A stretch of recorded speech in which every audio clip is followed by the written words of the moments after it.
আসসালামু আলাইকুম রহমতুল্লাহি আবরকাতুহ। সুপ্রিয় শিক্ষার্থী, আশা করছি মহান আল্লাহর রহমতে তোমরা নিশ্চয়ই ভালো আছো, সুস্থ আছো। সুপ্রিয় শিক্ষার্থী, তোমাদেরকে স্বাগত জানাচ্ছি অনলাইন ক্লাসে। তোমরা নিশ্চয়ই খাতা কলম বই নিয়ে প্রস্তুতি গ্রহণ করেছো।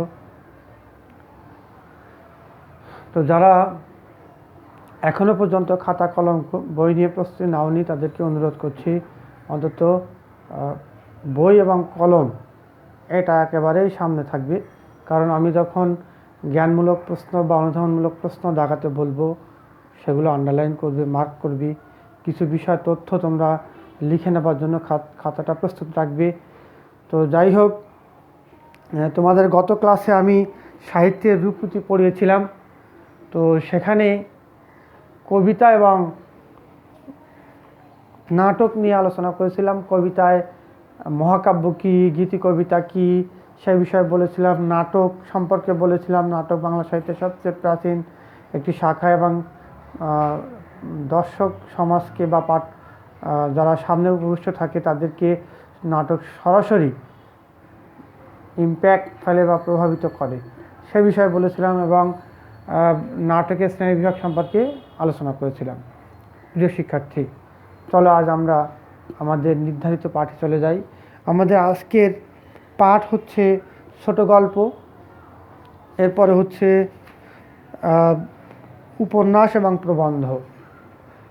তোমাদের নিশ্চয়ই জানা আছে ছোট গল্প কি, বিভিন্ন সময় তোমাদেরকে পড়িয়েছি এবং তোমরা ছোট গল্প পড়তেও বেশ স্বাচ্ছন্দ্য ফিল করো, খুবই আনন্দিত হও। কিন্তু প্রবন্ধ কিংবা কবিতা পড়তে গিয়ে তোমাদের একটু হলেও অস্বস্তি বোধ হয়। তো যাই হোক, ছোট গল্প নামটি শুনেই মনে হচ্ছে ছোট একটা কাহিনী নিশ্চয়ই হবে, তাই না? সেরকমই তো মনে হচ্ছে। তো ঠিক সেরকমই বটে, কিন্তু মানব জীবনের অজস্র ঘটনা কিন্তু ঘটে যায়, অজস্র কাহিনী কিন্তু ঘটে থাকে। সবগুলোকে কি আমি ছোট গল্প বলবো? সব ঘটনাকে ছোট গল্প বলবো? আপাতমস্তক ঘটনাই কি আমি ছোট গল্প বলবো? না প্রিয় শিক্ষার্থী, আমাদের জীবনে ঘটে যাওয়া অজস্র ঘটনার মধ্যে দুই একটি ঘটনা অর্থাৎ জীবনের কোনো একটা খণ্ডাংশের বর্ণনা বা কাহিনী উপস্থাপিত হয় ছোট গল্পে, পুরোটা না। হ্যাঁ, ছোট গল্পে কোনো দৃষ্টান্ত বা কোনো উদাহরণ বিস্তারিত লম্বা করে দেওয়া হয় না, থাকেও না। কোনো তত্ত্ব উপদেশ ইত্যাদি ইত্যাদি থাকে না। ছোট গল্পে শুরুটা হয় নাটকীয়ভাবে বা হঠাৎ করে, আবার শেষটাও হয় নাটকীয়ভাবে বা অসমাপ্ত রেখে। মনের মধ্যে একটা অতৃপ্তি থেকে যায় এই ছোট গল্পের সমাপ্তিতে। প্রিয় শিক্ষার্থী, আমাদের আদর্শ একটি সংজ্ঞা দিয়েছেন ছোট গল্পে রবীন্দ্রনাথ ঠাকুর। তোমরা নিশ্চয়ই সেই সংজ্ঞাটি পড়েছ।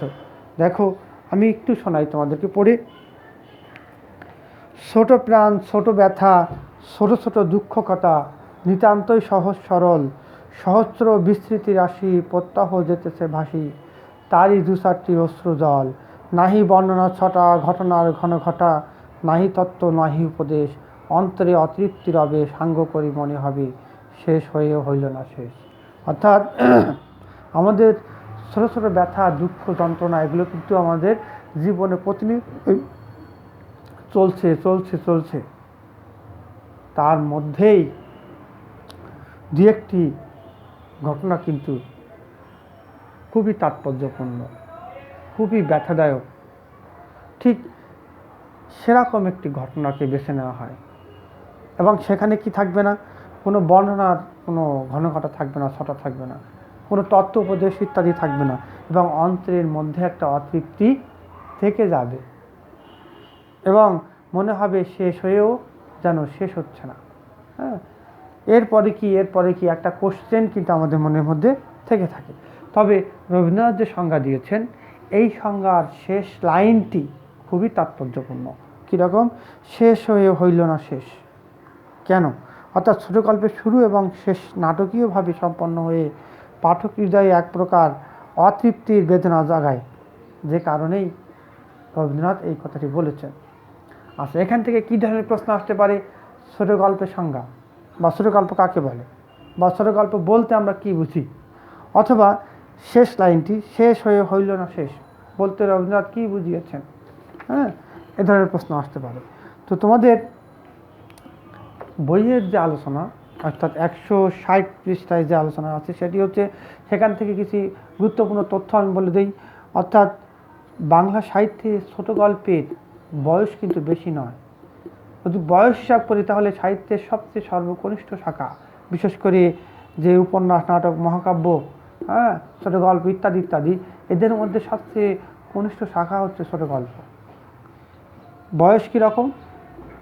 40-50 বছরের বেশি নয়। তাহলে এর তথ্য দুটি কিন্তু তোমাদের খুবই ইম্পর্টেন্ট।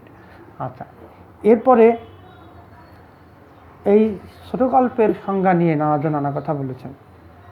হ্যাঁ, কীরকম হবে ছোট গল্প? তো পাশ্চাত্য সাহিত্য ধারার অনুকরণেই আসলে আমাদের ছোট গল্প নির্মিত হয়েছে। তো পাশ্চাত্য বিভিন্ন লেখক, বিভিন্ন সাহিত্য সমালোচক বিভিন্ন রকম কথাবার্তা বলেছেন। আমরা একটু দেখে আসি তারা কি বলেছে। দেখো, সেকেন্ড প্যারা, 160 পেজের সেকেন্ড প্যারা।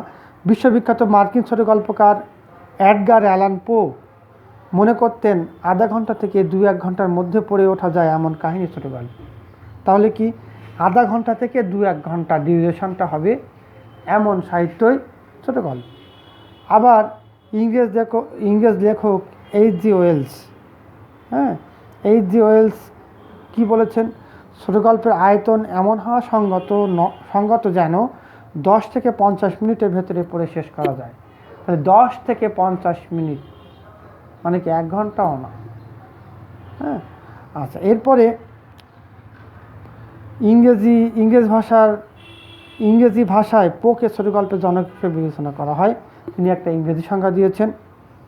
দেখো প্রিয় শিক্ষার্থী, তাহলে এখান থেকে কিন্তু আমরা কয়েকটা জিনিস বিশেষ করে MCQ পেয়ে গেছি। সেটা কি? ইংরেজি সাহিত্যের ছোট গল্পের জনক কে?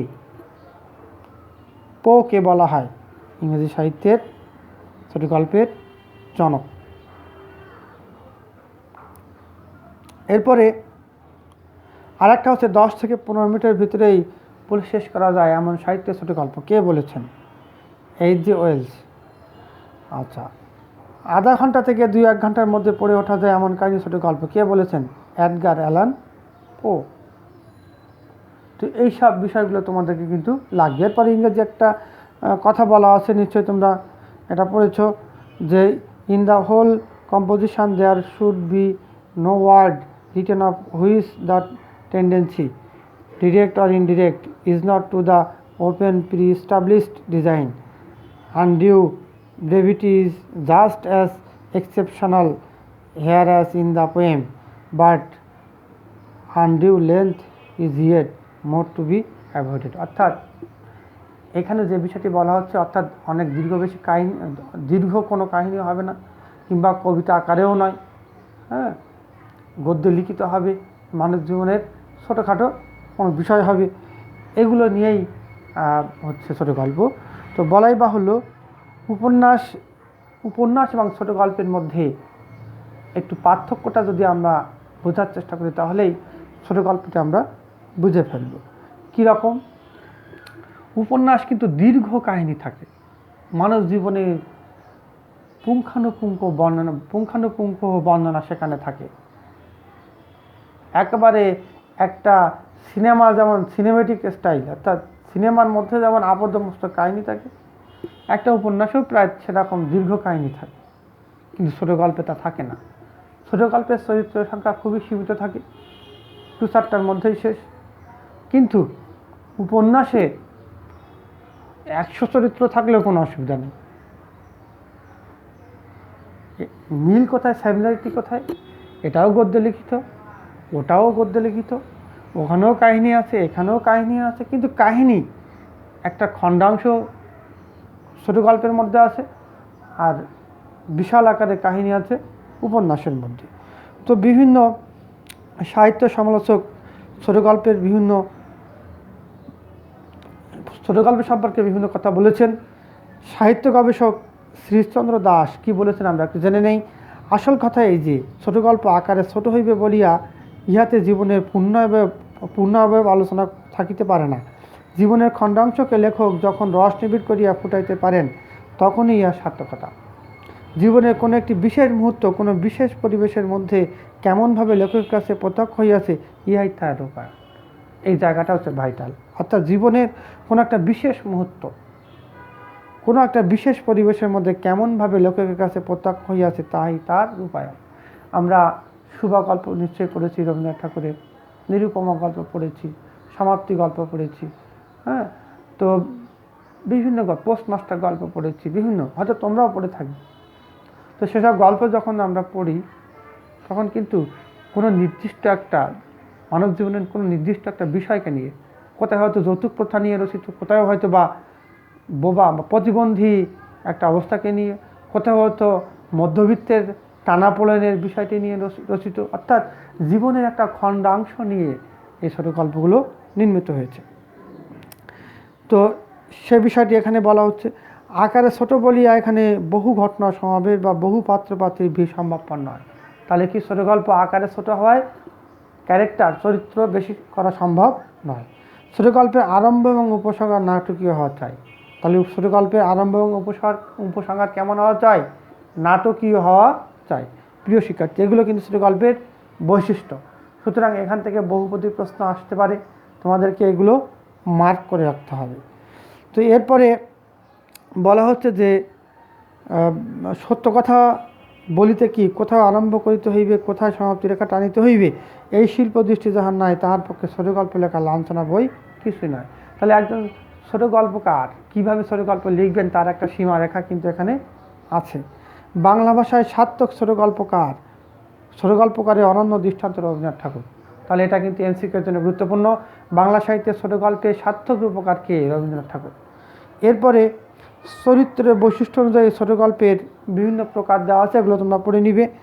তো আমরা এরপরে উপন্যাসের মধ্যে যাব।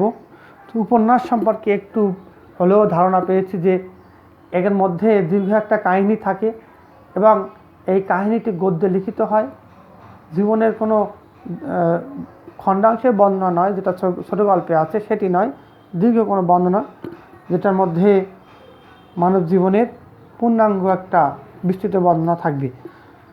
তো উপন্যাস কিভাবে লিখিত হয়, মাধ্যমটা কি? গদ্যে লিখিত হয়।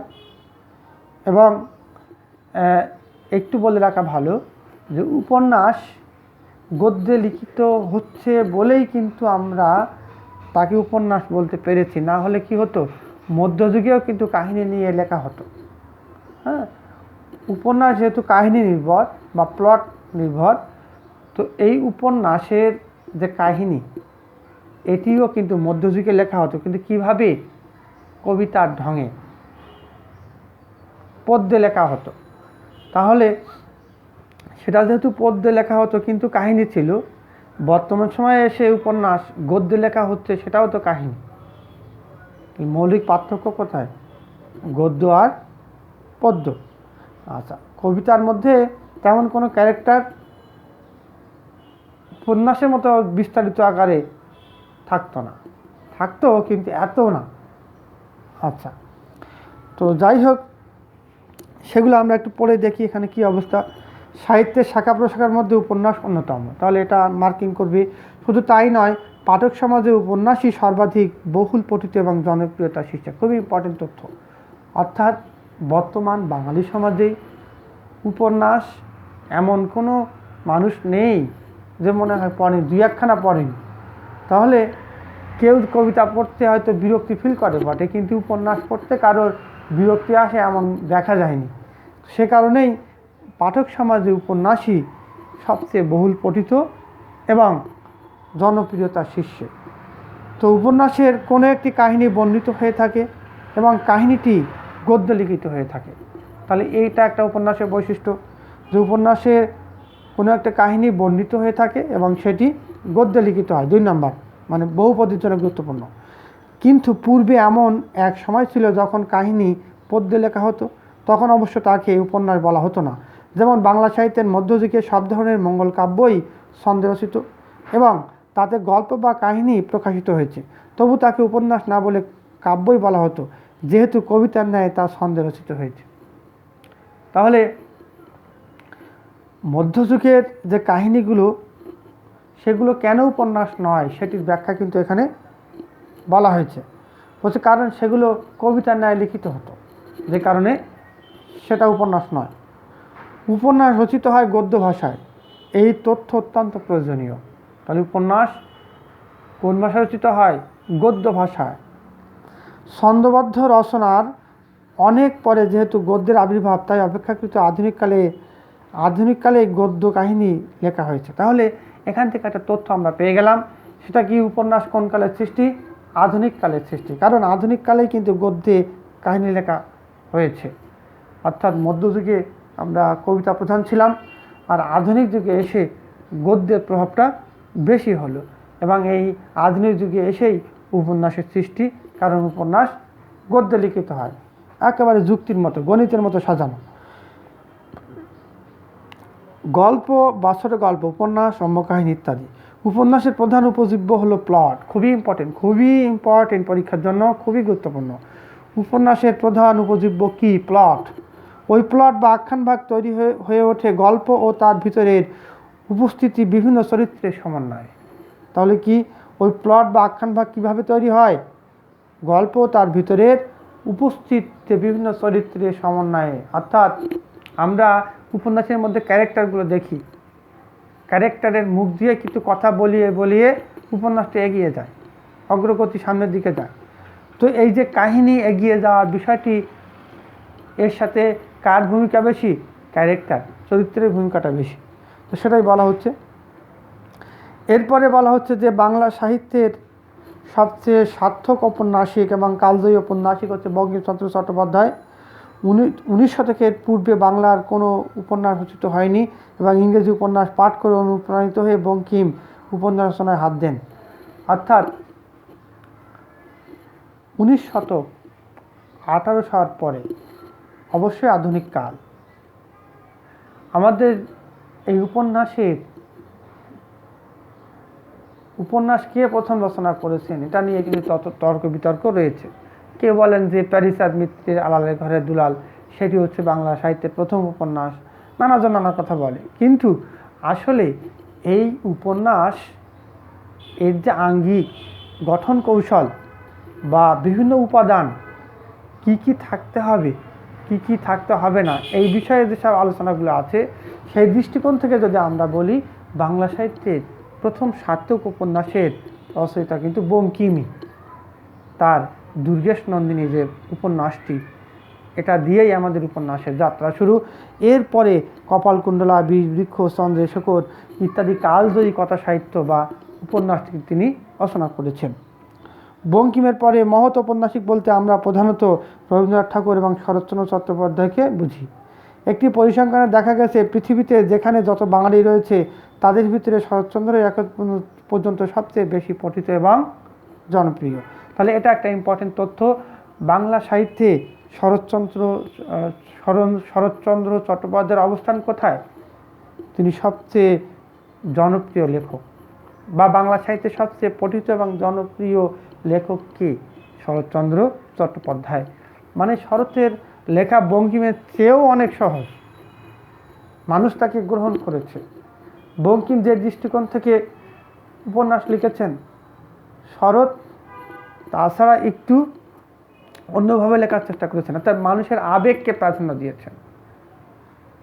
বঙ্কিম লিখেছেন ধর্মপ্রধান লেখা, আর শরৎ লিখেছেন আবেগ প্রধান। মানুষের আবেগ নিয়ে যারা বেশি লেখেন তারা আমরা আসলেই ভারতীয় উপমহাদেশ মানুষ আবেগী, সুতরাং আবেগ প্রধান লেখা পড়তে আমাদের ভালোই লাগে।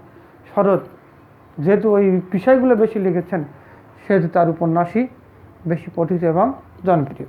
তো যাই হোক, উপন্যাসের বিভিন্ন শ্রেণী বিভাগ এখানে দেওয়া আছে, তো সেগুলো পড়বে। বিভিন্ন বঙ্কিমের পরে যারা লিখেছেন তাদের কয়েকটা লেখার পরিচয়ও আছে, এগুলো তোমরা পড়ে মার্কিং করে রাখবে। এরপর আমরা এখন চলে যাব প্রবন্ধের মধ্যে।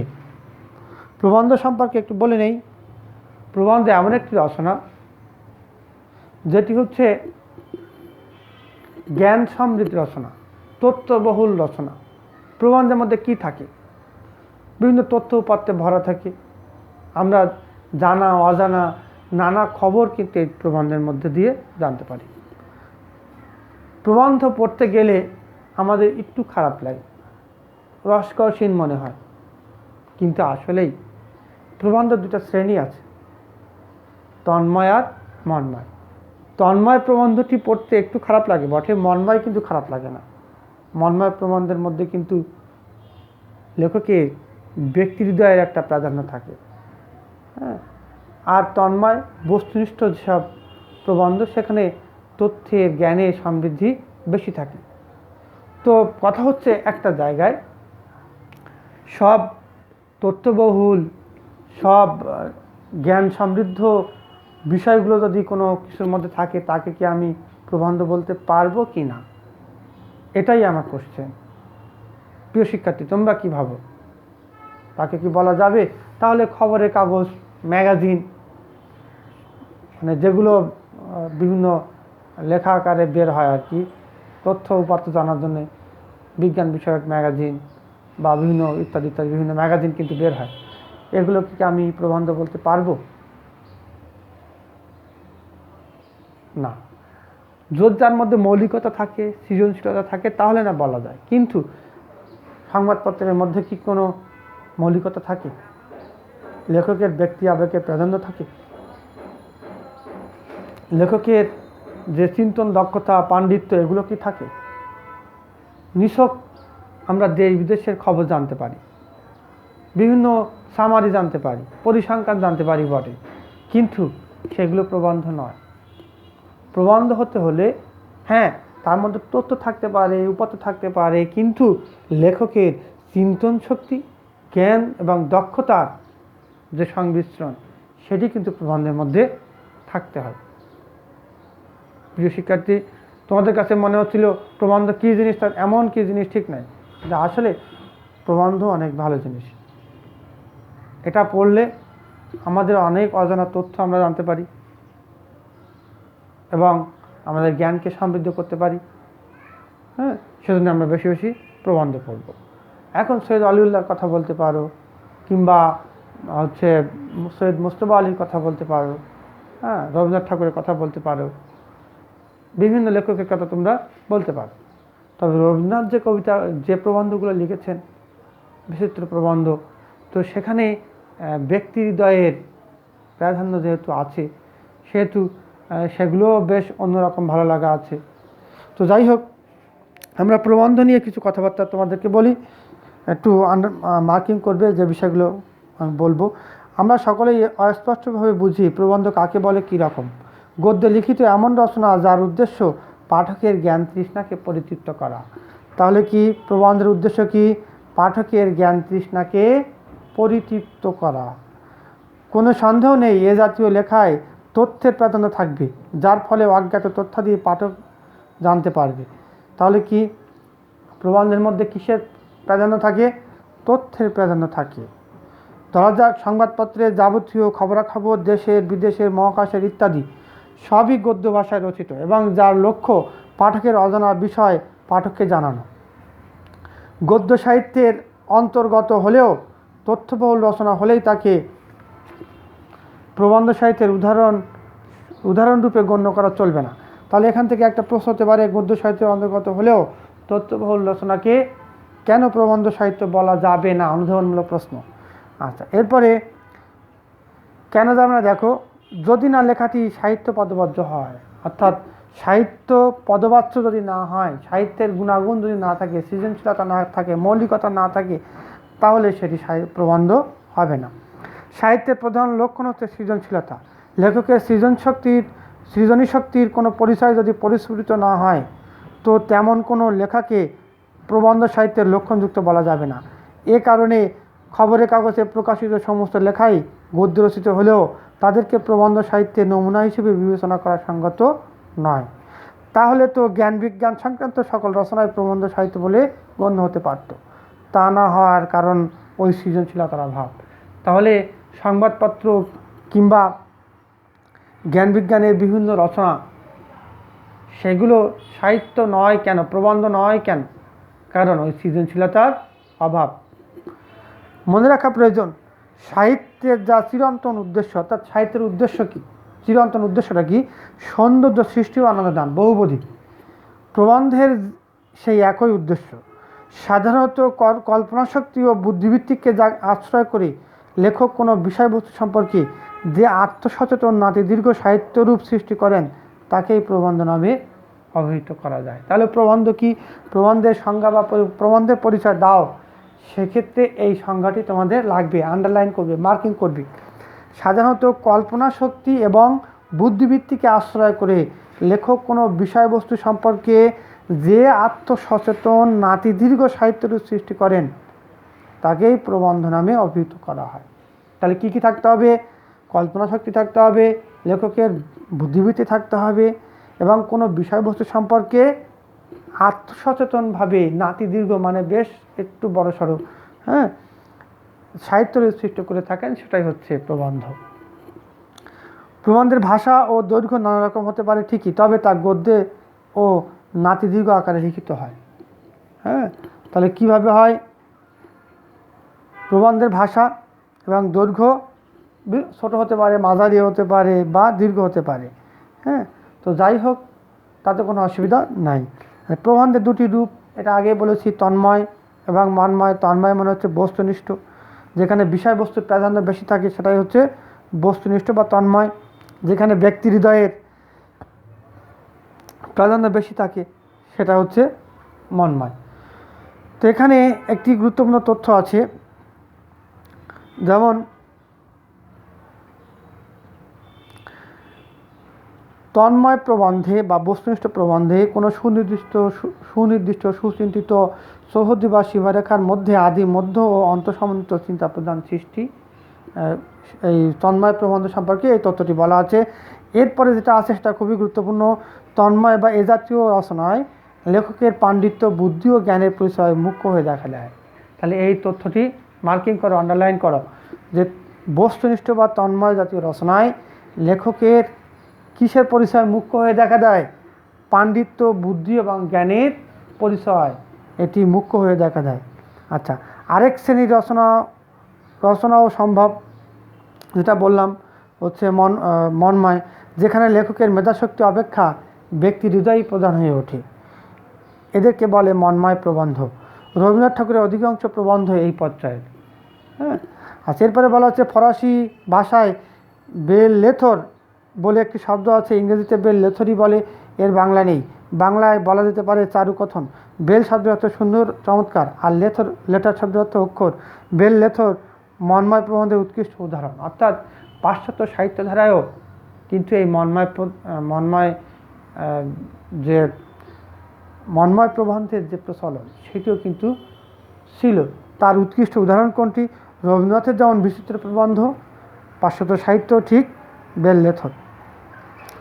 তো রবীন্দ্রনাথ ঠাকুরের বিচিত্র প্রবন্ধ বইটির সকল রচনায় এ জাতীয় মন্ময় প্রবন্ধের পর্যায়ভুক্ত। অনেকে এ ধরনের লেখাকে ব্যক্তিগত প্রবন্ধ বলারও পক্ষপাতী। আচ্ছা, এখন কথা হচ্ছে যে এই প্রবন্ধের সাথে রম্য রচনার কী সম্পর্ক? রম্য শব্দটির ভেতর দিয়ে কিন্তু আমাদের একটা হাসি তামাশার একটি বিষয় চলে আসে। রম্য করছো আমরা বলি, হাস্যরসিকতা করছো, এমন কিন্তু আমরা কথায় কথায় বলি। তো প্রকাশভঙ্গিটি হাসি তামাশার হতে পারে বটে, কিন্তু বিষয়বস্তুটা অনেক গুরুগম্ভীর। রম্যরচনার যে প্রধান বৈশিষ্ট্য সেটা কি? প্রকাশভঙ্গি এবং ভাষা গুরুগম্ভীর না হলে অসুবিধা নেই, কিন্তু বিষয়বস্তু হতে হবে গুরুগম্ভীর বা হয়। তো যাই হোক, সেটি বিষয় সম্পর্কে কি বলা আছে দেখো।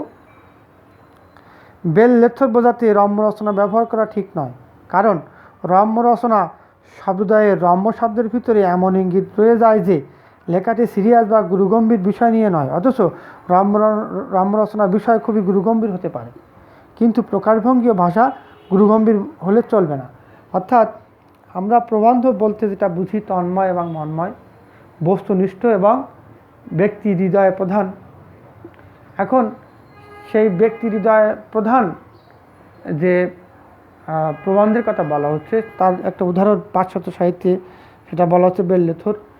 সেটার সাথে রম্য রচনার মেলানো যাবে কি না সেই প্রসঙ্গে বলা হচ্ছে যে হ্যাঁ, রম্য রচনা শব্দটি শুনে আমার কাছে বা আমাদের কাছে যেটা মনে হচ্ছে যে সিরিয়াস বা গুরুগম্ভীর বিষয় নিয়ে নয়, সিরিয়াস বা গুরুগম্ভীর বিষয় নিয়ে নয়, আপাতত দৃষ্টিতে তা মনে হচ্ছে, কিন্তু এই বিষয়বস্তু কিন্তু অনেক গম্ভীর, সিরিয়াস, যদিও তার প্রকাশভঙ্গিটা সিরিয়াস নয় বা গুরুগম্ভীর নয়, হয়তো হাস্যরসক হতে পারে, তাতে কোনো সমস্যা নেই, কিন্তু বিষয়বস্তুটা গুরুগম্ভীর হতে পারে। তো যাই হোক, বাংলা ভাষায় রচিত প্রবন্ধ সাহিত্য আয়তনে বিশাল এবং গুণগত মানে অতি উত্তম। রাজা রামমোহন রায় থেকে শুরু করে আদ্যবধি তার প্রভাবনতা কখনো ব্যাহত বা বাধাপ্রাপ্ত হয়নি। প্রিয় শিক্ষার্থী, এই হচ্ছে আমাদের সাহিত্য রূপরীতি প্রবন্ধের আলোচনা। তো তোমরা নিশ্চয়ই এর জ্ঞানমূলক অনুধাবন, বহুপদী এগুলো শুদ্ধ করে দাগিয়েছো। তো যা হোক, আজকের আলোচনা থেকে যেগুলো গুরুত্বপূর্ণ সেগুলো আমি বোর্ডে লেখার চেষ্টা করেছি। একটু এক দৃষ্টিতে আমি তোমাদেরকে একটু রিপিট করে দেই। ছোট গল্পের জন্য কোন কথাটি খুবই গুরুত্বপূর্ণ? শেষ হয়ে হইল না শেষ। বয়সে সর্বকনিষ্ঠ কোনটি? সাহিত্যের মধ্যে বয়সে সর্বকনিষ্ঠ কোনটি? ছোট গল্প। পাঠক সমাজে জনপ্রিয়তা শীর্ষে সাহিত্যের কোন শাখা? উপন্যাস। উপন্যাসের প্রধান উপজীব্য কি? প্লট। সাহিত্যের প্রধান লক্ষণ কি? সৃজনশীলতা। পাঠকের জ্ঞান তৃষ্ণাকে পরিতৃপ্ত করে কোন শাখা? প্রবন্ধ সাহিত্য। এগুলো খুবই ইম্পর্টেন্ট তথ্য, এগুলো নিশ্চয়ই তোমরা খাতায় লিখে নেবে এবং তোমাদেরকে একটা বিষয় না বললেই নয়, তোমরা অবশ্যই কমেন্ট বক্সে গিয়ে তোমাদের নাম, রোল এবং শ্রেণী শাখা ইত্যাদি দিয়ে হাজিরা দিবে। তো এই পর্যন্তই আজকে আমাদের ক্লাস। তো আগামী ক্লাসে আমরা আরেকটি গল্প বোধহয় বাকি আছে, তারপরে আমরা সহপাঠে চলে যাব। সে পর্যন্ত সবাই সুস্থ থাকো, এই কামনায় আজকে ক্লাস শেষ করছি। আসসালামু আলাইকুম রহমতুল্লাহি ওয়া বারাকাতুহু।